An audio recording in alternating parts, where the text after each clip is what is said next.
Hello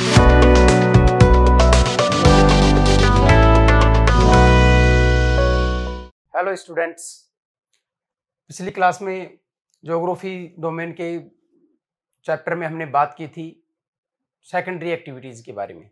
secondary activities थी, उसमें हमने देखा था कि उसके अंदर किस तरीके की चीज़ें आती है। तो उसमें हमने देखा था बेसिकली उसके अंदर जो इंडस्ट्रियल जो प्रोसेस हैं, मैन्युफैक्चरिंग की जो प्रोसेस होके जो चीज़ें आती है वो चीज़ें उसके अंदर आती हैं। उसमें हमने चीज़ें देखी थी कि किस तरीके से उनको बांटा गया है, जो मैन्युफैक्चरिंग वाली जो इंडस्ट्रीज़ थी उनको किस तरीके से बांटा गया था।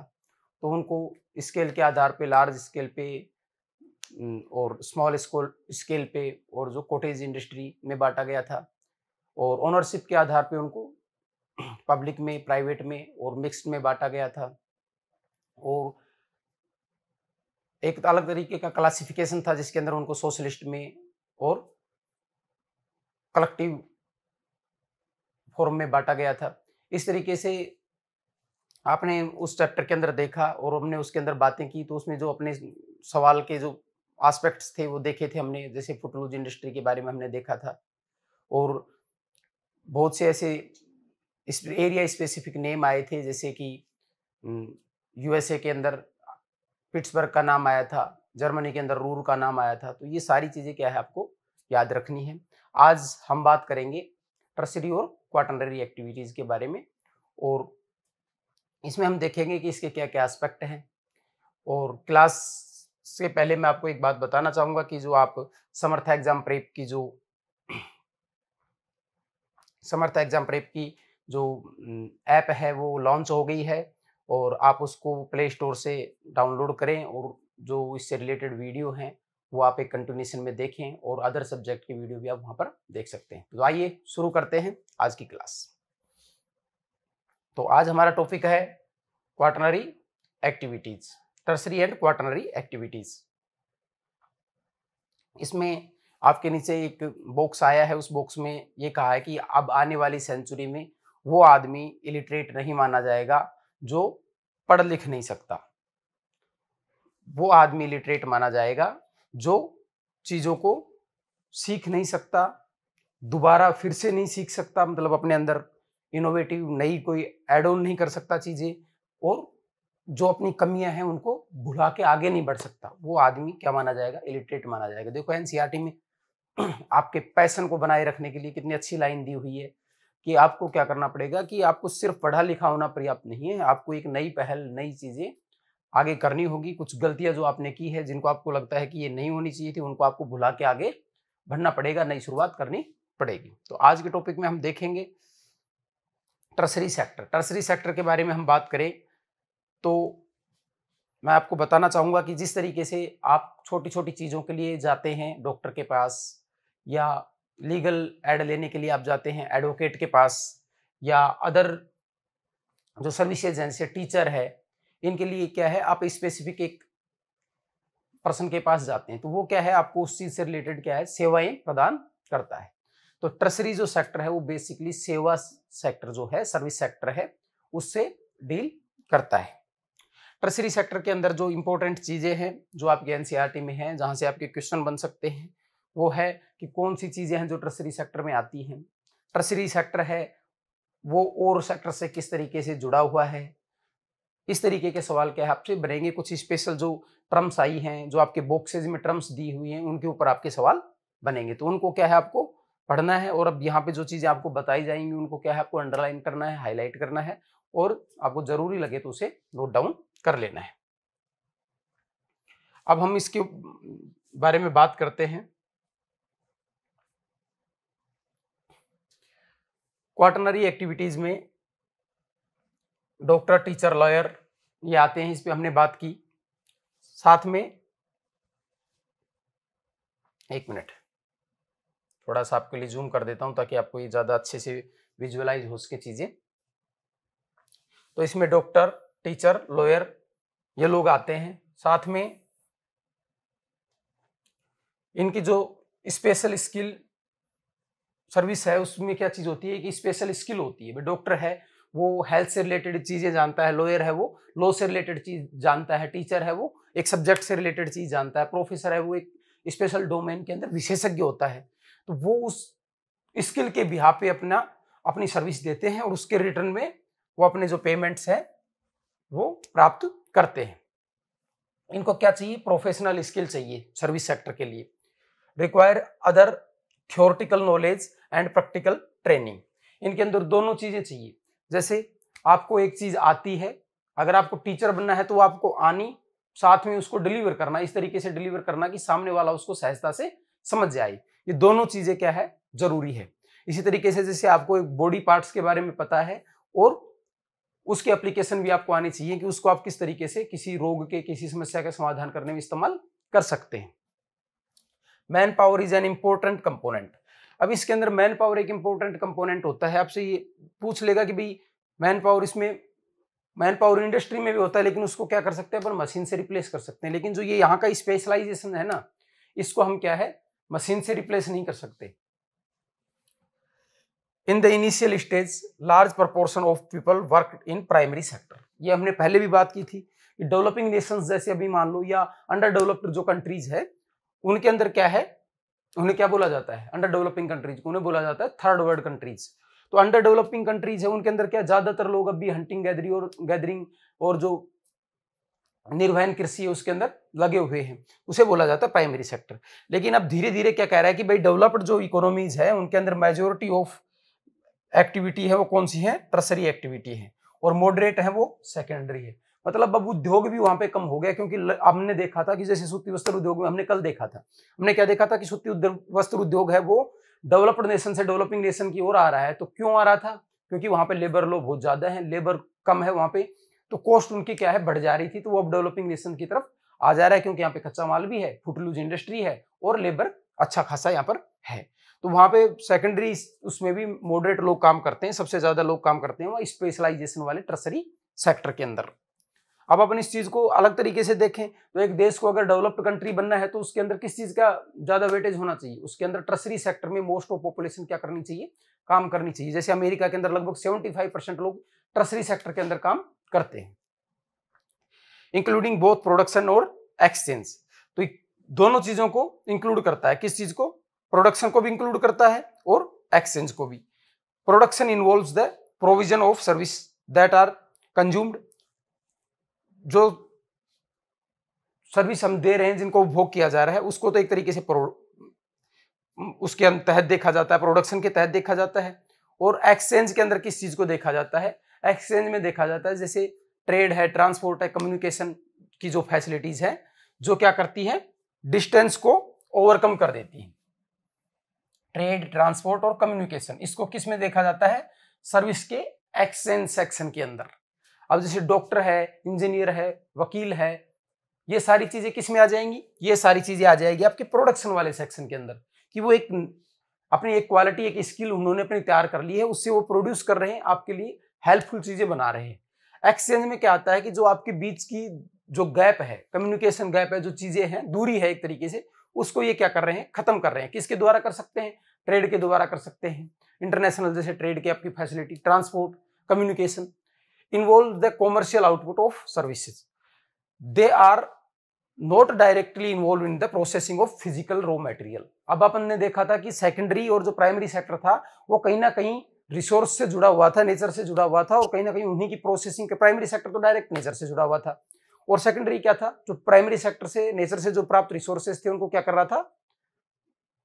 टेक्नोलॉजिकल ऐड करके उसके अंदर उसको थोड़ा अपलिफ्टमेंट करके अपने सामने बेहतर फॉर्म के अंदर लेके आ रहा था, उनको प्रोडक्ट बना के हमारे सामने लेके आ रहा था। ये क्या करता है? ये रॉ मटेरियल में डील ना करके क्या करता है? Processing, directly involve in processing. लेकिन ये रॉ मटेरियल की प्रोसेसिंग नहीं करता। ये क्या करता? आइडियाज होते हैं इनके पास, जैसे भाई डॉक्टर है, डॉक्टर के पास एक हेल्थ से रिलेटेड जो चीज है उसके ऊपर काम करता है, जो लॉयर है वो लॉ की चीजों के ऊपर काम करता है। तो आपको इनको बेसिकली समझ लेना है, क्योंकि यही सेगमेंट है सर्विस सेक्टर में जो आपका क्वेश्चन बनेगा कि इनमें कौन सी स्किल सर्विस सेक्टर में आती है। तो ये सारी आ जाएगी आपकी, एक डॉक्टर भी है, वकील भी, ये भी आ जाएगी, प्लस में ट्रांसपोर्ट, ट्रेड और ये वाली सेक्शन भी आपके किस में आ जाएगा? टर्सरी सेक्टर के अंदर आ जाएगा। दे आर नॉट, हाँ ये बात हो गई। तो इसमें कॉमन एग्जांपल्स इन्होंने दिए हैं कि एक प्लम्बर है, इलेक्ट्रीशियन है, टेक्नीशियन है, बार्बर है, शॉपकीपर है, ड्राइवर है, ये सारे लोग क्या हैं? आपको किसी न किसी प्रकार की सर्विस प्रोवाइड करवाते हैं। तो ये सारे के सारे लोग क्या हैं, सारे के सारे लोग सर्विस प्रोवाइडर्स हैं, टर्सरी सेक्टर के एजेंट्स हैं। The main difference between secondary and activity and tertiary activity is that the expertise provide by service relies more heavily on specialised skills, experience and knowledge. किस चीज पे depend करते हैं, जो tertiary sector का जो आउटपुट है वो किस चीज के ऊपर डिपेंड करता है, उनके अंदर जो स्किल है, एक्सपीरियंस है और जो नॉलेज है, एक स्पेशलाइजेशन जो इन चीजों में प्राप्त कर लिया है उस पर डिपेंड करता है। और उसमें किस चीज पे डिपेंड करता है, उस सेकेंडरी सेक्टर में, सेकेंडरी सेक्टर में आपकी मशीनरी कितनी अच्छी है, टेक्नोलॉजी कितनी अच्छी है, इस चीज के ऊपर डिपेंड करता है। तो ये इनके अंदर क्या है, बेसिक डिफरेंस है।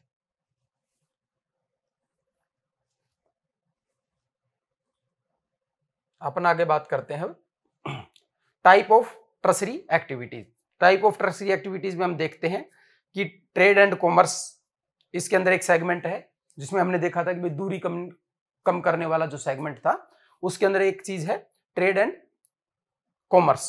तो ट्रेड एंड कॉमर्स को आपके एनसीईआरटी के आप चैप्टर को खोलेंगे तो उसको सेगमेंट्स में बांट रखा है। ट्रेड एंड कॉमर्स को क्या है, अलग अलग भागों में, फुटकर में बांट के दिखा रखा है, होलसेल में बांट के, खुदरा में, और दूसरे को बोलते हैं होलसेल में बांट के दिखा रखा है। Trade commerce is essentially buying and selling item and products.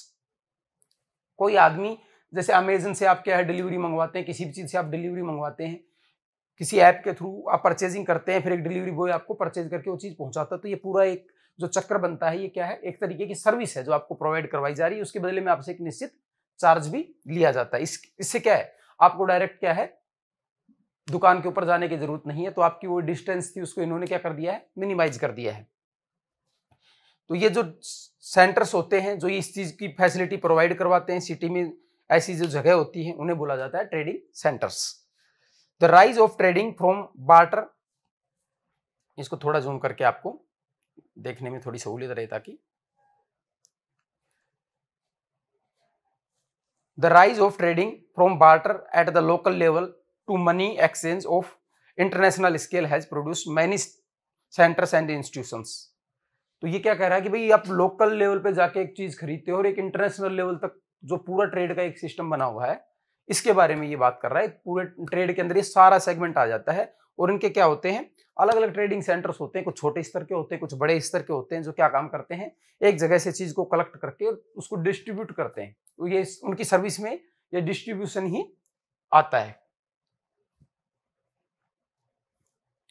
अब हम बात करते हैं ट्रेडिंग सेंटर्स के बारे में, क्योंकि ये बार बार आपके सामने आ रहा था और नीचे बॉक्स में भी आपके ट्रेडिंग सेंटर के बारे में थोड़ा सा दिया है। तो इसको दो भागों में इन्होंने बांटा है ट्रेडिंग सेंटर को। तो आपको बस ये सवाल के लिहाज से इसको देखना है कि भाई ट्रेडिंग सेंटर क्या चीज है, और अपना क्वेश्चन क्या बनेगा, एक तो लाइन दे देगा इसके बारे में क्या ठीक है, तो दे देगा कि इसको दो भागों में बांटा गया है, रूरल ट्रेडिंग सेंटर और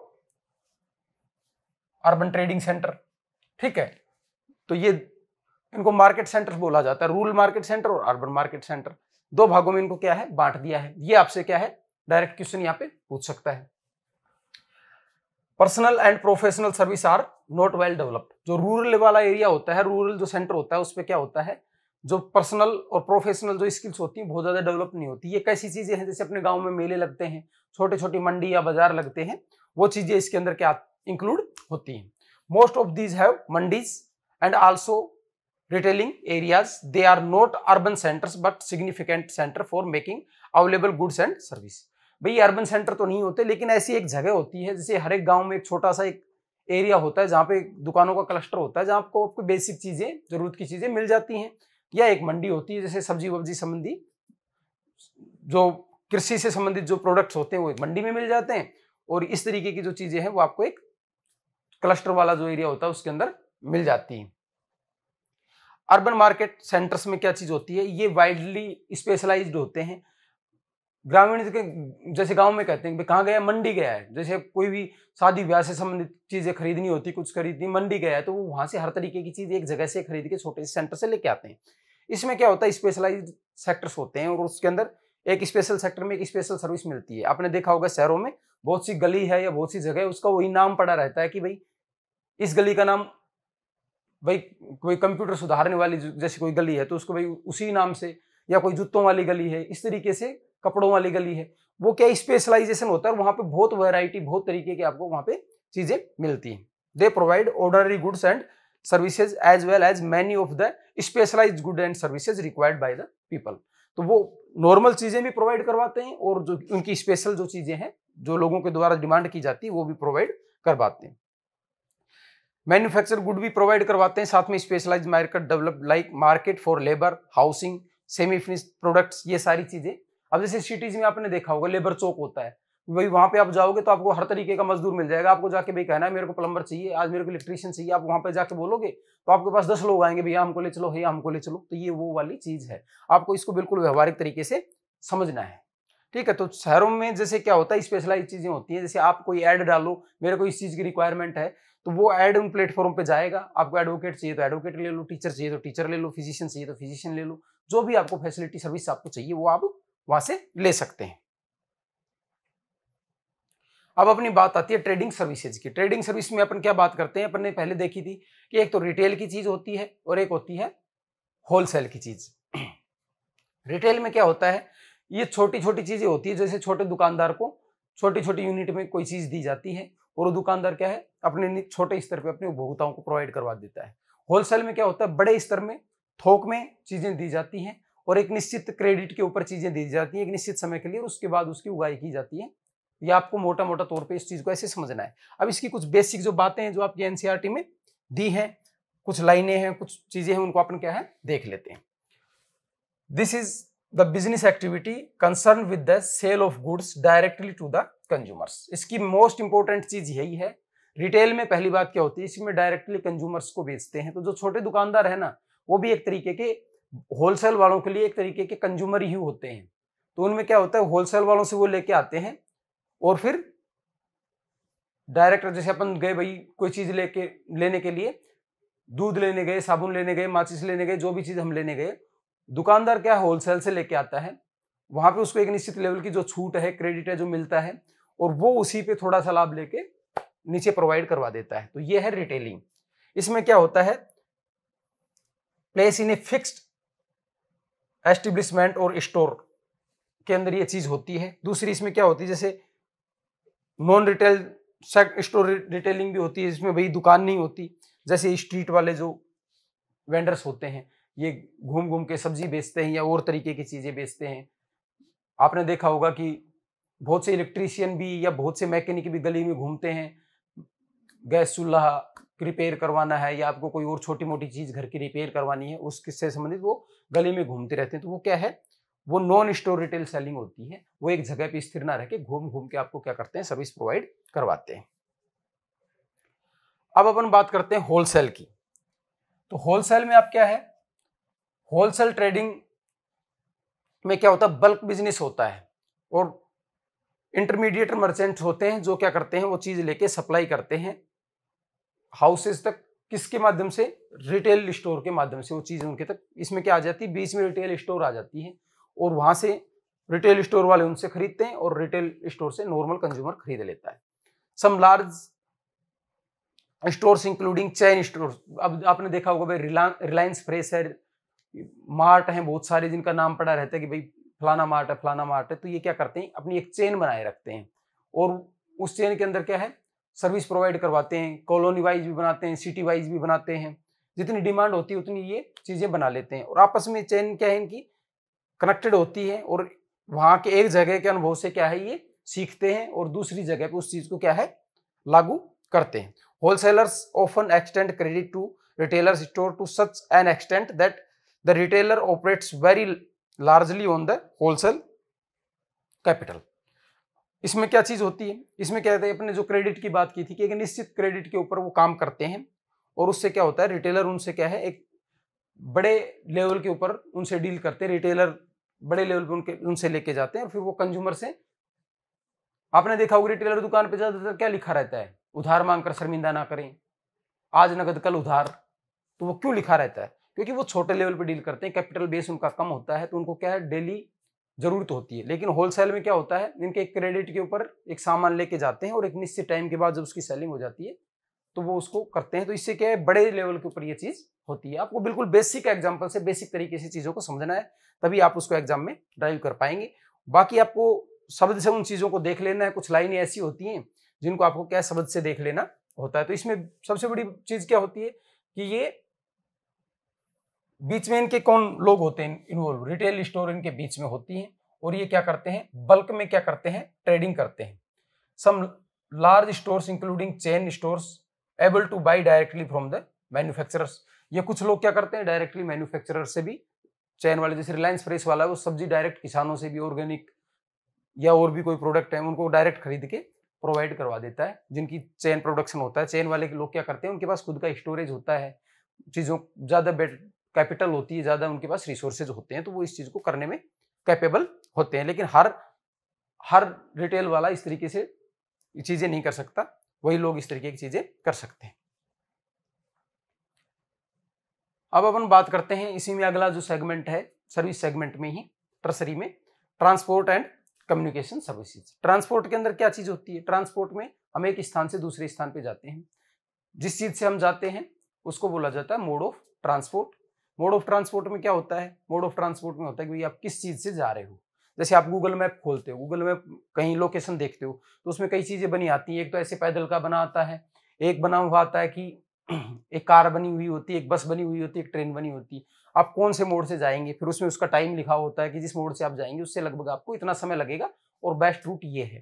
तो ये तो चीज है ट्रांसपोर्ट वाली। कम्युनिकेशन में क्या चीज है, कम्युनिकेशन में चीज होती है कि जैसे हम बातचीत कर रहे हैं, ये बातचीत आप रिकॉर्डिंग होके कल इंटरनेट के माध्यम से परसों जब भी आप इस वीडियो को देखेंगे तब आपके पास ये चीज पहुंचेगी। तो ये भी एक कम्युनिकेशन का माध्यम है, इंटरनेट भी, फोन भी एक कम्युनिकेशन का माध्यम है, रेडियो टेलीविजन भी कम्युनिकेशन का माध्यम है। रेडियो टेलीविजन क्या है कि बहुत बड़े स्तर पे क्या है चीजों को एक साथ पहुंचा देते हैं, जैसे यूट्यूब भी एक बड़े स्तर पे पहुंचाने वाली चीज है। तो जो एक साथ बड़े स्तर पे आपके साथ सूचनाएं शेयर करते हैं उनको क्या कहा जाता है, मास मीडिया कहा जाता है। आपके एनसीईआरटी के इस चैप्टर के अंदर इसे हाईलाइट करके दे रखा है। तो पूछ ले कि मास मीडिया का एग्जाम्पल क्या है, तो रेडियो टेलीविजन क्या है, मास मीडिया का एग्जाम्पल है। तो इस तरीके से आपको क्या है चीजों को थोड़ा सा सहजता से समझना है और रिलेट करना है दूसरी सिंपल एग्जाम्पल्स के साथ, ताकि आप उसको अपने दिमाग में रिटेन कर सको चीजों को। ट्रांसपोर्ट के बारे में अपन बात करते हैं।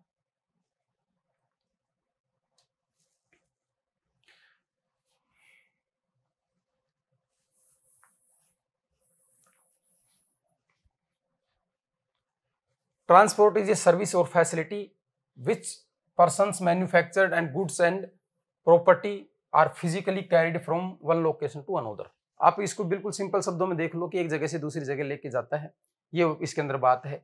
इसके अंदर क्या है, डिस्टेंस को किलोमीटर डिस्टेंस, एक्चुअल डिस्टेंस और रूट लेंथ, इस तरीके से इसको क्या है मापा जाता है। ये आपके एनसीईआरटी में लाइन दे रखी है, हाईलाइट भी है उसके अंदर भी, तो आप इस चीज को क्या है ध्यान रखें। सीधा इसको बहुत से सवाल आपसे क्या है सीधे सहज भी पूछे जाएंगे। टर्सरी सेक्टर में से मेरे को लगता है ज्यादा ऐसे क्वेश्चन नहीं बनेगा, जो की टर्म है उसी के ऊपर कोई क्वेश्चन बनेगा, या इससे में ये पूछ लेगा कि टर्सरी सेक्टर का एग्जाम्पल कौन सा नहीं है। तो कोई उद्योग धंधा है वो टर्सरी सेक्टर में नहीं आएगा, और कोई स्पेशलाइज्ड सर्विस जो भी है, किसी भी तरीके का काम करने वाला आदमी है, सफाई करने वाला भी एक सर्विस में आता है, आपको ये गलती नहीं करनी है। एक स्पेशल काम की जो स्किल होती है, वो जो चीज है जो लोगों को प्रोवाइड करवाता है, वो सर्विस में आता है। तो ये जैसे ट्रांसपोर्ट की आप देखते हो, ट्रेवलर्स जो एजेंसीज होती हैं ये क्या करती हैं, आप एक निश्चित टाइम पे कॉल करो कि भैया मेरे को इस टाइम पे ये चीज चाहिए, यहाँ जाना है, तो कहेगा हाँ सर जाइए, आपको गाड़ी मिल जाएगी, ये रेंट है। तो आप क्या है बाजार के अंदर ये एक सर्विस आपकी तरह आपको ये लोग प्रोवाइड करवाते हैं। जस्ट डायल क्या है, वो एक सर्विस है कि आपको ये बता देगा कि कहाँ कहीं ये चीज आपको मिल सकती है, किस किस रेट के ऊपर मिल सकती है। तो ये ऑनलाइन सर्विसेज आपके लिए है। टाइम डिस्टेंस और द टाइम टेकन, कितना समय लिया जा रहा है और या कितनी डिस्टेंस है इसके अंदर, इसमें देखा जाता है कि travel on particular route and cost distance और the expense of the travelling on a route in selecting the mode of transport. अब भैया आप एक बात बताओ, आप जा रहे हो 25 किलोमीटर एक रास्ता, एक 5 किलोमीटर, तो कौन सा आप ऑप्ट करोगे, आप 5 किलोमीटर वाला ऑप्ट करोगे। एक मोड में आप जा रहे हो भाई, ऊबर से आपने, ओला से, ऊबर से, जिस भी कंपनी से, रैपिडो से मान लो आपने कोई चीज मंगाई है, तीनों पे बाइक का रेट है, एक पे 50 दिखा रहा है, एक पे 25 दिखा रहा है, एक पे 75 दिखा रहा है, तो आप कौन सी ऑप्ट करोगे, 25 वाली ऑप्ट करोगे। ठीक है, 25 वाली मान लो कि आपको 2 घंटे में पहुंचा रही है, 50 वाली आपको 1 घंटे में पहुंचा रही है, और आपके लिए उस टाइम इंपॉर्टेंट है तो आप 50 वाली ऑप्ट करोगे। तो ये चीज है कि भाई डिस्टेंस, टाइम टेकन और ये जितनी भी चीजें हैं ना, ये सारी चीजें आदमी क्या है, जब एक सर्विस लेता है तो कैलकुलेट करता है, जो इंपॉर्टेंट होती है उस हिसाब से क्या कर लेता है, चूज कर लेता है। तो ये क्या है, टर्म्स ऑफ कॉस्ट और ये सारी चीजें उसके अंदर देखी जाती हैं। आइसोक्रोन्स है, इसमें एक अच्छा ये है कि भाई ये सवाल आपसे पूछा जा सकता है, आइसोक्रोन्स, तो आप इसको आइसोक्रोन्स को क्या है ध्यान रखेंगे। आइसोक्रोन लाइन क्या होती है, isochrone line draw on the map to join place equal in terms of the time taken to reach them. मान लो कि ये 4 बिंदु हैं, इस पे पहुंचने में 5 मिनट लगती है, इस पे पहुंचने में 5 मिनट लगती है, इस पे पहुंचने में 7 मिनट लगती है, इस पे पहुंचने में 5 मिनट लगती है। तो आइसोक्रोन है ये जो 5-5 मिनट वाले सारे बिंदुओं को मिलाती है।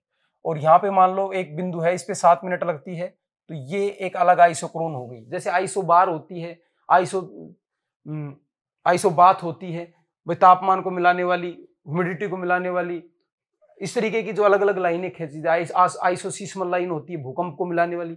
इस तरीके से ये आइसोक्रोन होती है, ये क्या होती है, समान दूरी के स्थान को मिलाने वाली रेखा होती है। ये आइसोक्रोन की कंसेप्ट कहाँ पे आई थी, ये वेबर महोदय ने जब अपना इंडस्ट्रियल लोकेशन का जो मॉडल दिया था, उस मॉडल में ये बताया था कि डिस्टेंस ट्रेवल कितनी करनी पड़ती है कच्चा माल लेकर, उसके आधार पे इंडस्ट्री की लोकेशन क्या है प्रभावित होती है। तो ये वहीं से टर्म आई है और इसको ट्रांसपोर्ट में क्या किया जाता है, इस्तेमाल किया जाता है। अब हमारा है नेटवर्क और एक्सेसिबिलिटी की जो बात है, ये आपके एक बॉक्स में दी हुई चीजें हैं। आपको बॉक्स को बहुत ज्यादा ध्यान से पढ़ना है, बहुत ज्यादा समझते हुए उसको पढ़ना है, क्योंकि बहुत ज्यादा चांस है कि आपसे उसमें सीधे सवाल पूछे जाएं कि एक ट्रांसपोर्ट का जो सिस्टम होता है, उस सिस्टम में क्या होती है, जैसे कुछ पॉइंट्स होते हैं, आप इसको ऐसे समझिए, जैसे ये पॉइंट है, तो ये पॉइंट क्या है, ये नोड्स हैं, ये पॉइंट हैं जो, और इन पॉइंट को जो मिला रहा है रूट, ये क्या है, लिंक है। बिंदु है, केंद्र है और लिंक है, इनके बीच संयोजन है। लिंक्स क्या बोला जाता है हिंदी में, हिंदी वाले स्टूडेंट मान लो जो हिंदी में ऑप्ट करे, हिंदी में लिखे उस चीज को, तो इसको बोला जाता है संयोजन, इसको बोला जाता है केंद्र बिंदु या केंद्र बोला जाता है। ठीक है। A node or vertex is the meeting point of two or more roots. ठीक है। जैसे ये बिंदु है, तो इसमें नोड और वर्टेक्स क्या हो गया, जैसे एक रूट तो ये आया और एक रूट ये आया, इन दोनों को क्या कर रहा है, मिला रहा है।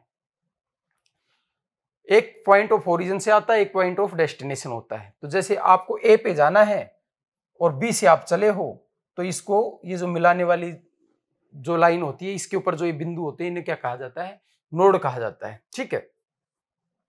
ए पॉइंट ऑफ डिस्ट्रीब्यूशन डेस्टिनेशन और एनी साइजेबल टाउन अलोंग ए रूट। इस तरीके से भी आप इसको कह सकते हो कि एक डेस्टिनेशन जो पॉइंट होता है और आपका जो रूट होता है, उसके ऊपर जो बिंदु होते हैं वो क्या है, आपके नोड और वर्टेक्स है। दूसरी चीज है इसके अंदर लिंक और एज। एज का मतलब होता है एक तरीके से किनारे, लिंक या इसी को बोला जाता है लिंक, कि किस तरीके से जुड़ा हुआ है, संयोजकता किस तरीके से। Every road that joins two nodes is called a link और एज। अब दो नोड बन गए अपने पास, मान लो नोड ए है और नोड बी है। जो भी रोड इन दो पॉइंट्स को जोड़ता है ना, दो एजेस को दो नोड्स को जोड़ता है, उसको क्या कहा जाता है, लिंक और एज कहा जाता है। किस चीज को, उस रोड को, संयोजकता प्रदान जो कर रहा है बिंदुओं के बीच में, उसको। ए developed network has many links which means better accessibility. इसको आप कैसे समझ सकते हो कि भाई ए स्थान है, मान लो कोई स्थान है ए, इस एक स्थान है बी, एक स्थान है सी। ए पे, सी पे आप यहां से भी आ सकते हो, यहां से भी आ सकते हो, ऐसे भी आ सकते हो, ऐसे भी आ सकते हो, और मान लो यहाँ डी है, डी से भी होके आ सकते हो, सीधा गोला बना के भी आ सकते हो। और मान लो कि ए से बी जाने का एक ही रास्ता हो, तो कौन सा बेटर है, एक्सेसिबिलिटी किस पे ज्यादा है, संयोजकता किसकी ज्यादा है, तो सी की, मान लो सी पे सबसे ज्यादा रूट से आया जा सकता है, तो सी की संयोजकता सबसे ज्यादा है। तो किसी सेंटर को अगर अपना अर्बन सेंटर बनाना चाहते हैं, उसका डेवलपमेंट करना चाहते हैं, तो उसमें ये चीज देखी जाती है कि उसकी संयोजकता कितनी ज्यादा है, उसके ऊपर रोड, रेल, ट्रांसपोर्ट के कितने माध्यमों से पहुंचा जा सकता है, कितने रूट्स उसके ऊपर अवेलेबल हैं। जितनी कम एक्सेसिबिलिटी होगी, डेवलपमेंट उतना ही कम होगा और सारे सेक्टर्स हैं वो क्या है, वहां पे पिछड़ते हुए चले जाएंगे। तो एक तरीके से ट्रांसपोर्ट क्या करता है, एक बेस बनाता है डेवलपमेंट का। Factors affecting transport service. अब ट्रांसपोर्ट की सर्विस को क्या क्या चीज इफेक्ट करती है भाई, आप बेसिकली देखो मोटे मोटे तौर पे तो उस एरिया का स्ट्रक्चर किस तरीके का है भाई। मान लो कि एक रेगिस्तानी एरिया है और एक पठारी एरिया है, एक पर्वत वाला एरिया है। तो पर्वत वाला एरिया है उसके ऊपर और एक प्लेन वाला एरिया है, मैदानी एरिया है। तो मैदानी एरिया के अंदर तो आप सबसे ज्यादा ट्रांसपोर्ट सर्विस, क्योंकि आप वहां पे रेल भी चला सकते हो, वहां पे एयरपोर्ट भी आसानी से बना सकते हो, वहां पे आप रोड भी आसानी से बना सकते हो। पर जैसे माउंटेन वाला एरिया है, आपको उसके ऊपर रोड बनाना हो, रेलवे बनानी हो, कोई भी चीज बनानी हो तो आपके लिए ज्यादा टफ हो जाएगी। तो ये चीज भी इसके अंदर एक फैक्टर हो जाता है। एक गवर्नमेंट की जो पॉलिसीज होती है, गवर्नमेंट का जो कैपेसिटी होती है, वो भी एक फैक्टर हो जाता है कि गवर्नमेंट उस चीज को किस तरीके से लेके चलती है। मान लो पहले अपने यहाँ पे जैसे शुरुआती दौर में जब अपना डेवलपमेंट हुआ देश का, तो इसमें क्या बड़े रोड बनाने पे, बड़े बड़े सेंटर को जोड़ने पे ध्यान दिया गया। बाद में क्या किया गया, छोटे छोटे सेंटर को डोर टू डोर अब कोशिश की जा रही है कि रोड पहुंचे, ताकि पूरी इकोनॉमी क्या हो जाए, इंटरकनेक्ट हो जाए, पूरी इकोनॉमी आपस में जुड़ जाए। सागरमाला प्रोजेक्ट चलाया जा रहा है, समुद्र सेतु परियोजना चलाई जा रही है। उसमें क्या किया जा रहा है, पूरे जो सागरमाला परियोजना में क्या किया जा रहा है, जितने भी पोर्ट वाले जो एरियाज हैं उनको क्या है, एक लिंक के अंदर इस तरीके से आपस में जोड़ा जा रहा है। तो स्वर्णिम चतुर्भुज है, बड़े चारों शहर है जैसे दिल्ली मुंबई और दिल्ली मुंबई कोलकाता और नीचे चेन्नई, इनको क्या है जोड़ा जा रहा है। तो इससे क्या है, इनमें आपस में कनेक्टिविटी बनाई जा रही है। तो वो चीज क्या है, सरकार की नीतियां भी क्या है इसको प्रभावित करती है। इसमें पहली चीज अपन देखेंगे कि भाई डिमांड कितनी है ट्रांसपोर्ट की, साइज ऑफ पॉपुलेशन। आपके इसमें क्या है, दो फैक्टर ही इसमें बेसिकली दिए हैं। डिमांड दी है पहली चीज, तो डिमांड ये है कि भाई कोई रूट है, जैसे रेगिस्तान है, रेगिस्तान के अंदर वहां पे किसी को जाना ही नहीं है, साल 2 साल में किसी एक आदमी को जाना है, वहां आबादी नहीं है, तो वहां पे रोड क्यों बनाया जाएगा? क्योंकि रोड बनाया जाता है सेवाओं को पहुंचाने के लिए, लोगों को पहुंचाने के लिए, सर्विस की तरीके से बनाया जाता है। जब सर्विस यूज करने वाले लोग ही नहीं है तो उसे क्यों बनाया जाएगा? क्योंकि वो आर्थिक नहीं रहेगा। तो ये पॉपुलेशन साइज क्या है उसको प्रभावित करती है कि वो रोड बनेगा कि नहीं बनेगा। दूसरी चीज है routes depend on location of cities, towns, village, कि भाई वो कहाँ पे लोकेट हैं। ठीक है, industrial centres and raw materials, pattern of trade between them, nature of the landscape between them, type of climate, funds available. ये सारी चीजें हमने बात कर ली कि भाई दो सिटी के बीच में अगर ट्रांसपोर्ट हो रहा है, मान लो जैसे पश्चिमी यूरोप है और उत्तरी अमेरिका है, दोनों के बीच में क्या है, अटलांटिक महासागर के माध्यम से बहुत ज्यादा व्यापार होता है। स्वेज कैनाल थी, स्वेज कैनाल को जोड़ के बनाया गया। किस लिए बनाया गया? कि यूरोपियन जो कंट्रीज थी उनको केप ऑफ गुड होप से नीचे से घूम के जाना पड़ता था, तो उनको बहुत ज्यादा समय और पैसा उनका लगता था। तो उन्होंने यहाँ पे जो स्वेज कैनाल बना दी, इसमें इनका पैसा लगा पर उन्हें पता था ये एक बार लगेगा और फ्यूचर के लिए हमारे लिए बहुत प्रॉफिटेबल चीज हो जाएगी। तो इस तरीके से क्या है, बहुत सारी जो चीजें हैं, आपस में व्यापार का स्तर कितना है, जरूरत कितनी है, लोगों की मांग कितनी है, गवर्नमेंट की नीति किस तरीके की है, और वहां का नेचुरल लैंडस्केप किस तरीके का है, वो सारी चीजें क्या है, तकनीक का स्तर किस तरीके का है उस देश के पास जो बनाना चाह रहा है, वो सारी चीजें क्या करती हैं, उस चीज को डिसाइड करती है।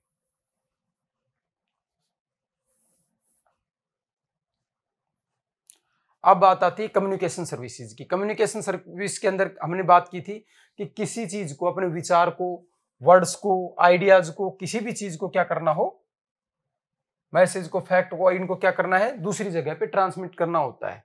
तो ये आप ऐसे समझ सकते हो, पहले जैसे डाक तार सेवा चलती थी या अपने पोस्ट ऑफिस वाली सर्विसेज चलती थी, वो भी सारी किसके अंदर आती थी, कम्युनिकेशन सर्विस में आती थी। अब फोन आ गया, इंटरनेट आ गया, पहले कबूतर से कबूतर जा जा जा पहली चिट्ठी साजन को दिया, वो वाली वो भी चीजें थी, वो भी कम्युनिकेशन में ही थी। लेकिन अब क्या है, मोड ऑफ कम्युनिकेशन टेक्नोलॉजी के साथ क्या है, चेंज हो गया है। तो चीजें क्या है, बदल गई हैं। अब कम समय में और ज्यादा चीजें पहुंचाने वाली चीजों के ऊपर बात हो रही है। इंटरनेट में भी क्या है, 3G 4G 5G इस तरीके की बातें चल रही, ताकि आप ज्यादा बड़े स्तर पे मास डाटा ट्रांसफर कर सकें। क्योंकि आज का जो टाइम है, इसको कौन सा टेक्नोलॉजिकल एरा बोला जाता है कि भाई अब तकनीक का युग है। अब तकनीक से ही ज्यादा से ज्यादा चीजें क्या है की जाती हैं। ठीक है, where the transport network is efficient, communications are easily dispensed. ठीक है, दूसरी बात क्या कह रहा है कि certain developments such as mobile telephony and satellites have made communication independent of transport. पहले कह रहा था कि भाई जो ट्रांसपोर्ट था ना वो काफी ज्यादा एसेंशियल रोल प्ले करता था। भाई चिट्ठी विट्ठी पहुंचने में, हर चीज पहुंचने में पहले जो मोड ऑफ ट्रांसपोर्ट था उसमें क्या उसका ज्यादा रोल था। भाई पहले जैसे मान लो आपको सूचनाएं न्यूज़पेपर से ही मिलती है, तो न्यूज़पेपर कहाँ से आएगा, किसी मोड ऑफ ट्रांसपोर्ट से आएगा, रोड के माध्यम से आएगा, फिर डिलीवरी रोड के माध्यम से होगी, उसमें क्या आपको ज्यादा समय लगेगा। इसलिए आप देखते हैं कि न्यूज़पेपर अपने को एक दिन पुराना मिलता है। लेकिन वहीं आप यूट्यूब पे जाके न्यूज देखें, टेलीविजन पे न्यूज देखें, रेडियो पे न्यूज सुने, तो वो क्या आपको तत्काल न्यूज मिल जाती है, उसी दिन आपको न्यूज मिल जाती है, क्योंकि उसको आपके पास ब्रॉडकास्ट करना क्या है आसान होता है, उसके बीच में किसी और चीज की जरूरत नहीं होती। तो जो ये अब नई तकनीकें आ गई, सैटेलाइट आ गई, इन्होंने क्या है कम्युनिकेशन को क्या है आसान बना दिया है। ठीक है, आपको सिंपल तरीके से समझना है। इसमें मुझे लगता नहीं है उस तरीके का सवाल बनेगा। इसमें जो सवाल बनेगा बस ये जो हाईलाइटेड चीजें हैं आपको इन चीजों को ध्यान में रखना है। अब जैसे अपन ने बात कर ली कम्युनिकेशन में, तो कम्युनिकेशन में एक संदेश को, एक चीज को क्या है पहुंचाना होता है, और उसके अंदर ट्रांसपोर्ट में किसी वस्तु को या किसी व्यक्ति को पहुंचाना शामिल होता है। ये आपको बस बेसिक चीज के ऊपर क्या है, इसमें वर्ड्स, मैसेज, फैक्ट्स, आइडियाज को पहुंचाया जाता है। जैसे आप मेल करते हो, जो भी चीज करते हो, उसमें आप अपना कोई आइडिया भेज दो, किसी को कोई बात लिख के भेज दो, वो सारी चीजें इसके अंदर आती हैं। उसके अंदर आप कोई सामान भेजते हो, पार्सल भेजते हो, खुद जाते हो, वो ट्रांसपोर्ट में आता है। अब इसमें केस स्टडी के रूप में आपने सर्विस में दिया है टूरिज्म। टूरिज्म में भाई इन्होंने जो चीजें बताई हैं, टूरिज्म क्या है, धीरे धीरे क्या है दुनिया की एक बड़ी इंडस्ट्री बनती जा रही है। टूरिज्म में क्या होता है, टूरिज्म में होता है कि एक आदमी होता है जो क्या है किसी भी उद्देश्य से, अपने को क्या लगता है सिर्फ आदमी घूमने के लिए जाता है, लेकिन टूरिज्म को आपको ब्रॉडर एस्पेक्ट में देखना है। आज के टाइम में बहुत तरीके के टूरिज्म चल गए। इको टूरिज्म है, कोई आदमी किसके लिए जाता है, नेचुरल बेनिफिट के लिए, नेचुरल चीज के लिए जाता है। मेडिकल टूरिज्म हो गया, मेडिकल टूरिज्म किस तरह का, जैसे अपने केरला है या थाईलैंड है, ऐसी बहुत सी जगह हैं जहाँ पे क्या है उनकी स्पेशल नेचुरोथेरेपीज हैं, तो कुछ लोग स्वास्थ्य लाभ लेने के लिए वहां पे जाते हैं। तो ऐसी कुछ फेवरेबल नेचुरल एनवायरमेंटल चीजें होती हैं, कुछ हिस्टोरिकल चीजें होती हैं। जिस आदमी का जिस चीज में इंटरेस्ट है वो उस चीज को देखने के लिए एक जगह से दूसरी जगह पे यात्रा करता है। तो उसी चीज को किस चीज में देखा जाता है, टूरिज्म में। टूरिज्म भाई एक बड़ी सर्विस है, एक बड़ी इकोनॉमी का पार्ट क्यों बन गया समय के साथ, तो आप इसको देख सकते हो कि टूरिज्म में एक बहुत बड़ा मोबिलाइजेशन होता है। एक आदमी यहाँ से जाएगा, मोड ऑफ ट्रांसपोर्ट यूज करेगा, दूसरी जगह जाएगा, वहां पे चीजें देखेगा, वहां की दुकानों से परचेजिंग करेगा, तो पूरी इकोनॉमी को एक क्या है प्लक्स मिलता है। पूरी इकोनॉमी के अंदर एक रूटीन, एक पूरी रोटेट होती है पूरी इकोनॉमी। तो इसको क्या है बड़े आजकल एक बड़े इंडस्ट्री के तौर पे इसको देखा जाता है। लेकिन आता किसमें है, सर्विस सेक्टर में। टूरिज्म इंडस्ट्री बोला जाता है, लेकिन ये आता है सर्विस सेक्टर के अंदर। ये इसमें वो बातें बताई है जो मैंने आपको बता दी कि भाई लोकल लोगों को किस तरीके से सर्विस देता है, किस तरीके से प्रोवाइड करवाता है, वो बातें हैं इसके अंदर। टूरिज्म रीजन्स की बात बताई है कि भाई मेडिटेरियन कोस्ट के रीजन है और वेस्ट कोस्ट ऑफ इंडिया है, ये क्या है tourist destination of the world है। लेकिन ये बात है मोटे मोटे इन्होंने बताया, ये कहा कि यही रीजन नहीं है, और भी बहुत तरीके के टूरिज्म होते हैं। भाई माउंटेन पे कोई जाना चाहता है, जिसको एडवेंचर टूरिज्म बोलते हैं, कि भाई कोई आदमी है वो पैराग्लाइडिंग करना चाहता है, कोई चीज करना चाहता है, रॉक क्लाइंबिंग करना चाहता है, तो माउंटेन्स में जाएगा। कुछ लोग होते हैं जो मैन वर्सेस वाइल्ड वाला जो व्यक्ति है वो क्या है, वो अलग अलग जगह पे जाता है, डेजर्ट में जाता है, कभी समुद्र में जाता है, कभी झील में, नदी में जाता है। तो इस तरीके से जिस आदमी का जिस तरीके का इंटरेस्ट होता है वो उसी तरीके का टूरिज्म करता है। और जैसी चीजें पाई जाती है, जहाँ पे अब आगरा है, आगरा हिस्टोरिकल टूरिज्म होता है, क्योंकि लोग वहाँ पे ताजमहल देखने के लिए जाते हैं। मिस्र है, वहाँ पे गिजे का पिरामिड देखने के लिए जाते हैं। ओल्ड येलोस्टोन नेशनल पार्क है, वहाँ पे क्या है जो गीजर्स हैं, ज्वालामुखी से जो गीजर्स बनते हैं वो देखने के लिए जाते हैं। तो ऐसे नेचुरल, कुछ हिस्टोरिकल, कुछ आर्ट की चीजें देखने के लिए, कुछ मैन मेड, कुछ नेचुरल, ऐसी चीजें देखने के लिए अलग अलग पर्पज से लोग क्या करते हैं, ट्रेवल करते हैं, टूरिज्म करते हैं। फैक्टर्स अफेक्टिंग टूरिज्म, अब इसमें भी वही बात है जैसे अपने ट्रांसपोर्ट को देखा था, तो इसमें तो एक बड़ी चीज क्या आ जाएगी, ट्रांसपोर्ट खुद अपने आप में टूरिज्म को क्या करने वाला फैक्टर है, इफेक्ट करने वाला फैक्टर है। डिमांड है, डिमांड क्या करेगी, टूरिज्म को इफेक्ट करेगी, बिल्कुल भाई करेगी। Since the last century the demand of holidays has rapidly increase हो गई है। क्यों हो गई है भाई, लोगों को क्या है, अब जाना है, नई नई चीजें देखनी है। पहले क्या था, कनेक्टिविटी इतनी ज्यादा नहीं थी, लोगों को इन चीजों के बारे में पता नहीं था। अब क्या इंपॉर्टेंस बढ़ गई है, लोग चीजों को समझे, तो अब क्या है, डिमांड बढ़ गई है।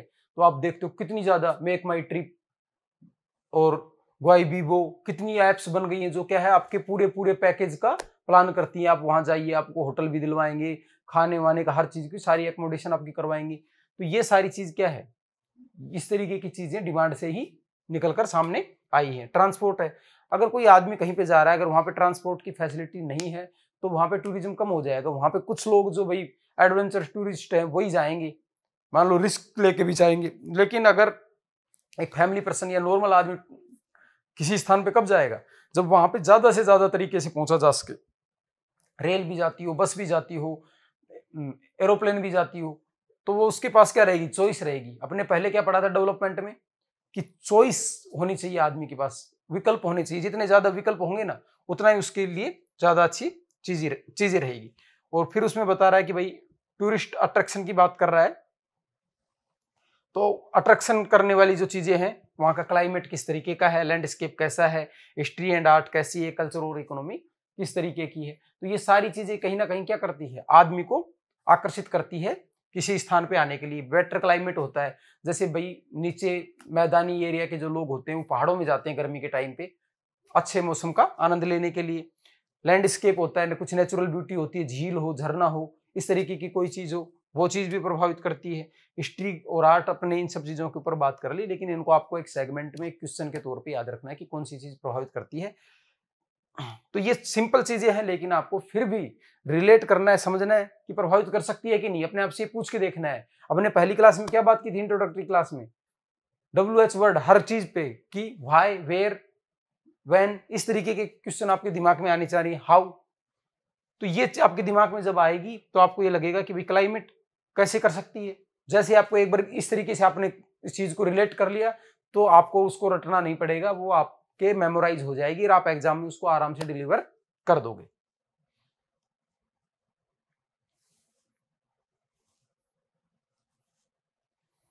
अब है क्वार्टरनरी एक्टिविटीज। क्वार्टरनरी एक्टिविटीज के अंदर क्या है, क्वार्टरनरी एक आपकी एनसीईआरटी के अंदर एक टेबल दी हुई है। इस टेबल को आप क्या है थोड़ा सा अच्छे से समझ लेंगे।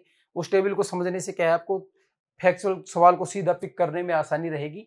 उस टेबल को आपका होमवर्क के तौर पे मैं यही चीज देना चाहूंगा कि आप उस टेबल को एक तरीके से कंठस्थ कर लें, अपने बोर्ड दीवार पे कहीं भी लगा लें।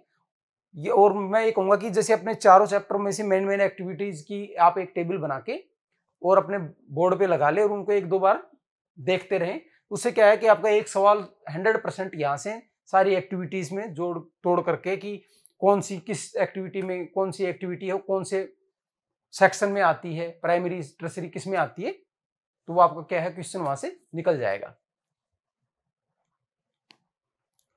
अब इसके बारे में बात करते हैं हम क्वार्टरनरी एक्टिविटीज में। All these people work in A segment of the service sector that is knowledge oriented. इसमें मेन चीज क्या है जिसपे अपने को फोकस करना है, ये नॉलेज ओरिएंटेड चीज है। This sector can be divided into quaternary and quinary. चतुर्थक और पंचमक में इसको क्या है बांटा जा सकता है। कौन से सेक्शन को, नॉलेज वाले सेक्शन को। तो क्वार्टरनरी सेक्शन है वो भी इसी से बेस्ड है, किस पे, नॉलेज सेक्शन के ऊपर। इसमें बेसिकली क्या चीज आती है, इसमें आती है R&D, किसी चीज के बारे में रिसर्च शोध किया जाता है ना। वैसे जैसे कम्युनिकेशन है, कम्युनिकेशन में अपन देख रहे हैं कि 3G आ गई, 4G आ गई, तो ये हवा में तो आई नहीं। 3G से 4G आई है तो उसके बारे में रिसर्च किया गया होगा। तो जो लोग रिसर्च कर रहे हैं ना, अब एक आदमी है, पहले क्या टॉर्च से क्या कर रहा था, आपके आंख को देख रहा था, आपके कान को देख रहा था, आपके गले को देख रहा था, तो वो क्या है एक निश्चित जगह तक, एक निश्चित दूरी तक ये चीजों को देख पा रहा था। अब क्या आ गया, एंडोस्कोपी आ गई। भाई आपके अंदर एक वो पाइप डाल दिया जिसके अंदर एक फाइबर होता है, जिसके अंदर से क्या है पूर्ण आंतरिक परावर्तन होता है, और उससे आप अंदर के चित्र क्या है, बॉडी के अंदर की पार्ट्स को क्या है इजीली देख सकते हैं। तो वो क्या हुआ, टेक्नोलॉजिकल अपलिफ्टमेंट हुआ। लेकिन वो कैसे हुआ, वो हुआ R&D से। तो वो R&D वाली जो चीजें है ना, नई चीजों पे शोध करना, नई चीजें पे, तो ये नॉलेज सेगमेंट का हिस्सा है और किसमें आता है, क्वार्टनरी एक्टिविटीज के अंदर आता है। Involve some of the following, इसमें क्या क्या चीजें होती हैं इस पे अपन एक बार बात कर लेते हैं। Collection, production and dissemination of the information or even the production of information.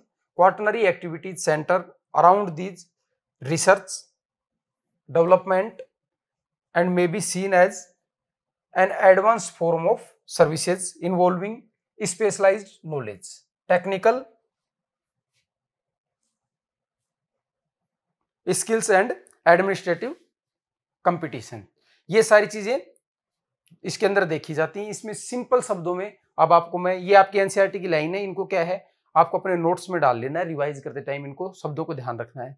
Simple शब्दों में आपको ये बताना चाह रहा है, अपन जो भी चीजें सर्विस सेक्टर के अंदर देख रहे थे ना, तो सर्विस सेक्टर को और बेटर बनाने के लिए उसके पीछे एक बैकग्राउंड टीम हमेशा क्या है, काम करती रहती है। जैसे मान लो एक इंडस्ट्री भी है, एक इंडस्ट्री के अंदर कोई काम किया जा रहा है, तो उस एक मशीन भी है, वो मशीन मान लो दिन में 10 यूनिट बना रही है, वो मशीन 20 यूनिट कैसे बना सकती है, बिजली की वो 10 यूनिट ले रही है, तो कैसे 5 यूनिट ले और प्रोडक्शन में 20 यूनिट पे पहुंच जाए। तो ये चीज क्या है, ये R&D वाली चीज है। तो इसमें क्या किया जाता है, ये जो लोग होते हैं क्वार्टनरी सेक्टर वाले, ये क्वार्टनरी सेक्टर वाले लोग रिसर्च और डेवलपमेंट के ऊपर काम करते हैं और ये चीजों को क्या करते हैं, स्पेशलाइज्ड चीजें, टेक्निकल अपलिफ्टमेंट करके चीजें आप तक प्रोवाइड करवाते हैं।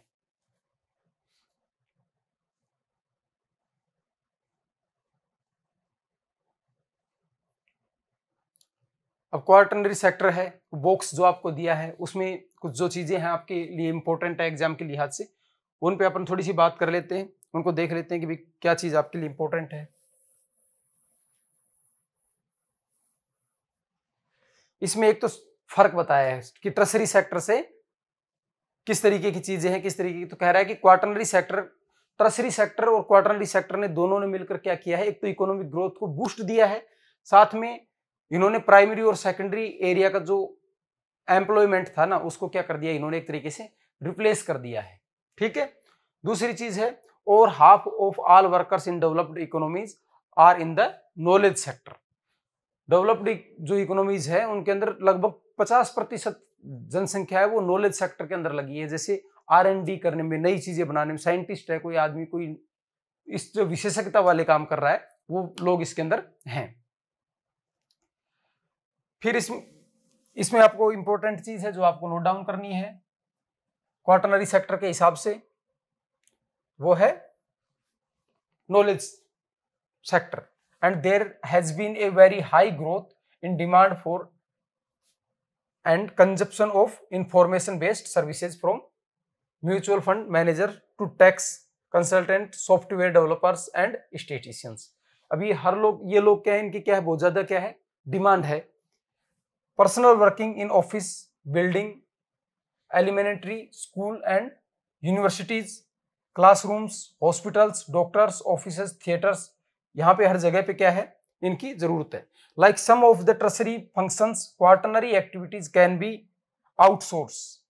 जैसे सर्विस सेक्टर को आउटसोर्स कर दिया जाता है, उसी तरीके से इनको भी क्या किया जाता है, आउटसोर्स किया जाता है। आउटसोर्स क्या है, इस चीज पे भी अपन बात करेंगे कि कुछ डेवलप्ड नेशंस हैं जिनके पास क्या है, लेबर लॉज बहुत ज्यादा हैं, तो उनको वही चीज जब किसी दूसरे देश में, दूसरी जगह पे मिल जाती है, कम दर पे मिल जाती है, तो वो क्या करते हैं, उस सेवा को ले लेते हैं। उसको लेने के दो तरीके से होते हैं कि जैसे कोई टीचर है, वो ऑनलाइन पढ़ा रहा है, उसकी फीस कम है, और एक टीचर है ज्यादा है, तो आप उस टीचर को क्या करो, ऑनलाइन ही उसकी क्लास ले लो, अपने बच्चे को उसकी ऑनलाइन क्लास दिलवा दो, तो वो क्या होगी, एक तरीके से आउटसोर्सिंग होगी। इसमें मेन चीज होती क्या, इस तरीके से, जैसे अमेरिका है, अमेरिका के अंदर कोई कार्य करने के लिए, एक तो भाई वहां पे जब रात होती है, अपने यहाँ दिन होता है, जो ग्लोबल जो एक साइकिल होता है उसकी वजह से, तो वहां पे क्या है, नाइट को एक वर्कर काम करेगा, तो वो वहां पे लेबर लॉज ज्यादा स्ट्रिक्ट अपन ने देखा था, कॉस्ट ज्यादा है, तो वही काम अपने यहाँ पे दिन के समय पे होगा और वहां पे वो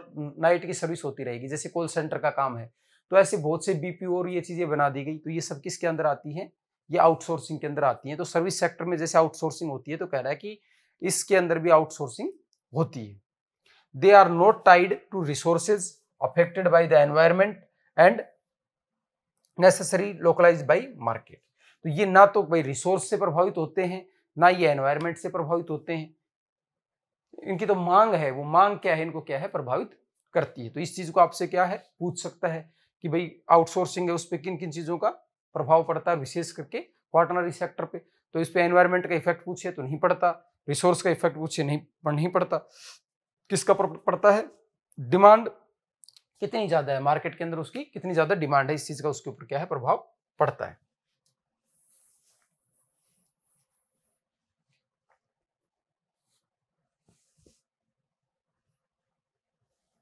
अब अपनी क्या है, जो जिसको बोलते हैं कि सॉरी, जो पंचमक जो क्षेत्र है जिसको बोलते हैं, वो चतुर्थ गतिविधि थी, पंचमक गतिविधि है, क्वाइनरी एक्टिविटीज को बोला जाता है। इसमें क्या है, इसमें जो इंपॉर्टेंट चीज है बस उससे थोड़ा थोड़ा फर्क है। सर्विस के बाद जो चीजें हैं उनमें थोड़ा थोड़ा फर्क है। जैसे उसमें मेन चीज क्या थी, नॉलेज बेस्ड था, लेकिन R&D उसके अंदर क्या थी, विशेष फोकस था। इसके अंदर विशेष फोकस किस चीज पे है, स्पेशलाइजेशन पे, इस पे अंदर विशेष फोकस है। The highest level of decision makers, policy makers perform quinary activities. इसमें क्या है, निर्णय क्षमता है ना, डिसीजन मेकिंग की क्षमता है, निर्णय निर्माण क्षमता बोलते हैं उसको हिंदी में, और इंग्लिश में बोलते हैं डिसीजन मेकिंग। ठीक है, ये मेन चीज है इसके अंदर। ठीक है, डिसीजन मेकिंग इसके अंदर मेन चीज है। और these are different from knowledge based industries that the quinary sector generally deals with. ठीक है, तो ये कह रहा है कि भाई जो क्वाटरनरी सेक्टर था ना, जिसके अंदर जिस चीज से डील करता था, उससे क्या है, थोड़ी सी क्या है, अलग है। ठीक है, उनसे थोड़ी सी डिफरेंट है। ये आपको समझना कि थोड़ा सा ही डिफरेंस है, बहुत ज्यादा डिफरेंस इसके अंदर नहीं है। Quinary activities are service that focus on the creation, rearrangement, interpretation of new existing idea, data. ये लोग क्या करते हैं, क्रिएशन करते हैं। जैसे भाई कोई पेंटिंग बना रहा हो, रीअरेंजमेंट करते हैं। कोई ग्रिड है, कोई पैटर्न है, उसको रीअरेंज कर दिया, री इंटरप्रिटेशन कर दी। जैसे कोई लॉ है, कोई भी चीज है, तो उसको री इंटरप्रेट कर दिया। तो ये क्या है, एक बहुत ज्यादा हाईली स्पेशलाइजेशन वाली चीज इसके अंदर क्या है, आ जाती है। जैसे कोई साइंस की थ्योरी है, उस थ्योरी की एक अगेंस्ट कोई थ्योरी दे दी, उसकी काउंटर थ्योरी दे दी, तो वो किस में आ जाएगी, क्वाइनरी सेक्टर के अंदर आ जाएगी। तो एक तरीके से अपन ये कह सकते हैं कि जो प्रोफेसर्स हैं, जो बड़े लेवल पर रिसर्च करते हैं, थ्योरी के अगेंस्ट थ्योरी दे रहे हैं, वो लोग किस में आ जाएंगे, इसमें आ जाएंगे। ठीक है, या जैसे आर्टिस्ट है, जो क्या कर रहे हैं, क्रिएशन कर रहे हैं। कैसी क्रिएशन, नई क्रिएशन कर रहे हैं, रीइंटरप्रेट कर रहे हैं। और कोई एग्जिस्टिंग आइडिया है, डाटा है, उसको क्या कर रहे हैं, नए तरीके से इंटरप्रेट कर रहे हैं, उसकी क्वालिटी को क्या कर रहे हैं, बढ़ा दे रहे हैं। तो उनको क्या कहा जाता है, क्वाइनरी एक्टिविटीज, पंचमक एक्टिविटीज कहा जाता है। Senior business executives, government officials, research scientist, financial and legal consultants, ये सब लोग इसमें आते हैं। अगर आपका इसमें सवाल आएगा तो इसी में से आ जाएगा, पूछ लेगा कि कौन सा है जो क्वाइनरी एक्टिविटी के अंदर आता है। तो आपका सीधा सवाल यहीं से बनने की संभावना है, क्योंकि जो इनका कंसेप्चुअल अंतर है ना, वो तो बहुत कम है। एनसीईआरटी में भी उसको बहुत कम, बस थोड़ा सा समझना है कि वो नॉलेज बेस्ड होता है और R&D उसके अंदर होती है, या स्पेशलाइजेशन बेस्ड होता है। इसके अंदर क्या किया जाता है, निर्णय निर्माण की चीज की जाती है। और ये जो नाम है, ये इसके अंदर आपको क्या है, विशेष तौर पे ध्यान रखने हैं, जो आपको हेल्प करेंगे क्वेश्चन को ड्राइव करने में।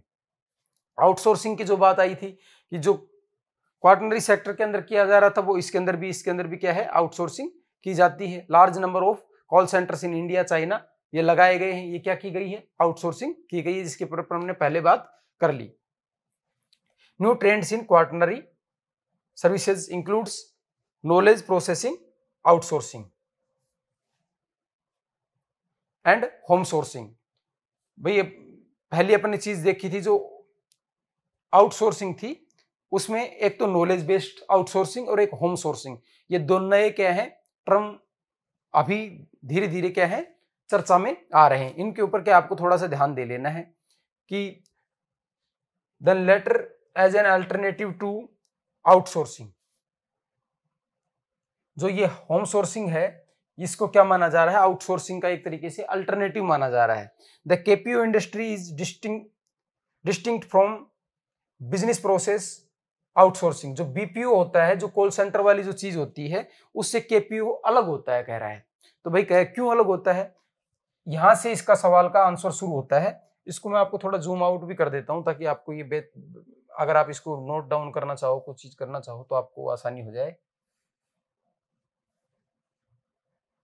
इसका आंसर कहां से शुरू होगा भाई, इसका आंसर शुरू होगा यहां से। KPO as it involves more workers, it is information driven knowledge outsourcing. KPO enables companies to create business opportunities. Example, KPO includes research and development, learning, business research, intellectual property research, legal professions, ये सारी चीजें इसके अंदर क्या है आ जाती हैं। उसके अंदर हम किस तरीके की चीज देख रहे थे, वो सिर्फ बिजनेस से रिलेटेड चीजें था वो प्रोवाइड करवा रहा था। ये आपको किसी भी तरीके की नॉलेज है ना, आप उसको क्या कर सकते हो, आउटसोर्स कर सकते हो। आप एक डॉक्टर हो, एक प्रोफेशन हो, लीगल प्रोफेसर हो, प्रोफेशन में हो, कोई इंटेलेक्चुअल प्रॉपर्टी राइट से संबंधित कोई चीज है, उससे संबंधित कोई रिसर्च है, उसको भी क्या है आप आउटसोर्स कर सकते हो। ये क्या है, केपीयू है, नॉलेज आउटसोर्सिंग, नॉलेज बेस्ड जो आउटसोर्सिंग है वो चीज इसके अंदर है। ठीक है,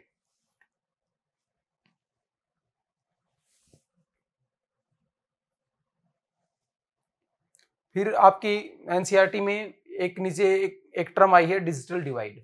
डिजिटल डिवाइड क्या होता है, बेसिकली डिजिटल डिवाइड ये होता है कि जैसे एक आदमी पढ़ा लिखा है, एक आदमी अनपढ़ है, तो दोनों के बीच जिस तरीके से अंतर पैदा हो जाता है, एक आदमी चीजों को बेहतर तरीके से समझ सकता है, अपनी इससे संबंधित जो सरकारी योजना है उनको ज्यादा अच्छे से जान सकता है, और चीजों को भी, कोई हेल्थ इंफॉर्मेशन है, कोई भी इंफॉर्मेशन उसको ज्यादा बेटर तरीके से समझ सकता है, पढ़ सकता है।